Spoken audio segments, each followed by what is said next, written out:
The Viva Meetings Learning Center provides convenient access to information about Viva Meetings products and features. Hey there, in this video I want to talk to you about how to successfully host a large event or conference, because you don't need to worry about the technology because you've got Viva Meetings, but what about all the other stuff? So let's talk about this. First thing you want to do is you want to make sure that everybody knows what the actual event or conference is about. Now, that may seem really obvious, but a lot of the times what happens is speakers don't know the order that they're going to be speaking in.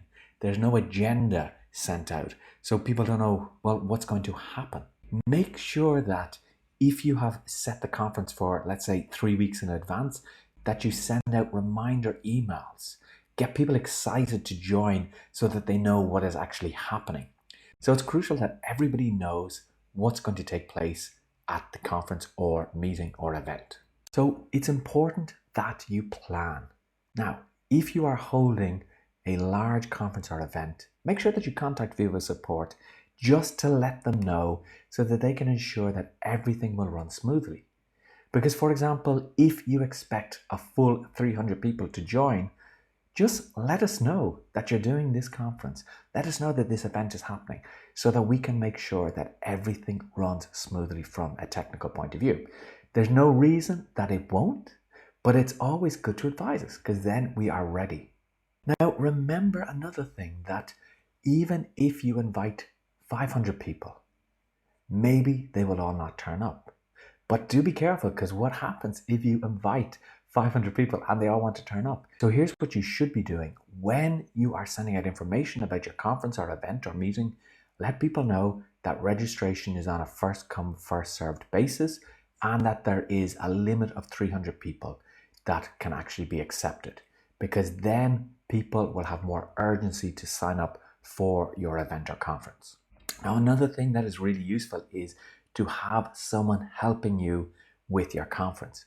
What I mean by that is having somebody who will be able to answer any technical questions that participants may have. So there's always somebody who says things like, is this event going to be recorded?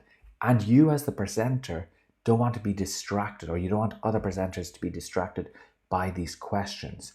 So have somebody else that is there answering those technical questions. Also somebody who's filtering through questions, maybe answering just the run-of-the-mill questions and collecting those questions that are really important that you may want to send to the actual presenter so that they can answer those questions later in the presentation. The other really good thing is, before you start, set out some ground rules, okay? They're not really rules, but just set out some pointers, such as, if you have a question, please raise your hand using the raise your hand button. And then the person who's assisting and helping you can actually then monitor that. I mean, I have done small little events where people are asking questions, and then what happens is you get deviated because they ask a question that mightn't be exactly on topic. But if you have somebody helping, they can feed the questions to you, which are the important ones. So one of the things I would say is, if you are on the Plus plan or higher, you get recording facilities. I would record every conference or event that you do. Why? Because you can review the material, and then you can see what was agreed, what was discussed. You can see any follow-ups that need to be done. That's the first thing. The second thing is that you can also then sell the recordings, because a lot of people might want to join you live, or some people might say, well, I'll pay for your event if it's a paid event. However, I won't be able to attend live. Can I get the recordings? Now, this could be used as an extra bonus. For the first 100 people who sign up, you also get the recordings. Or it could be an upsell. You could join us live for $50, or for $97 you will also get the recording, which you can download and is yours to keep.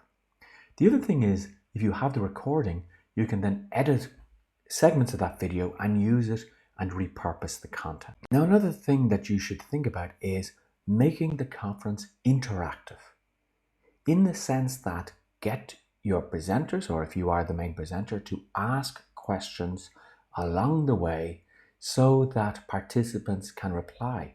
and even give them the ability to open up their microphone and turn on their camera so they can ask their question. So maybe build a plan and say, after each section, I'm going to open the floor for questions. Now remember, there are other facilities that you can use. Depending on your plan, you can use our polling facility so that you can set up a number of different polls so that people can actually vote on a particular topic or answer a particular question. You can also use breakout rooms so that maybe during the conference, you put people into breakout rooms and they can discuss a certain topic and then come back and report their findings. So there's lots of things that you can do to make your conference more interactive, more entertaining, and to ensure that people are engaged by it. And if you enjoyed this video, make sure that you give it a like, subscribe to our YouTube channel, and ring the bell so that you know when we upload a new video. I'll talk to you in the next video.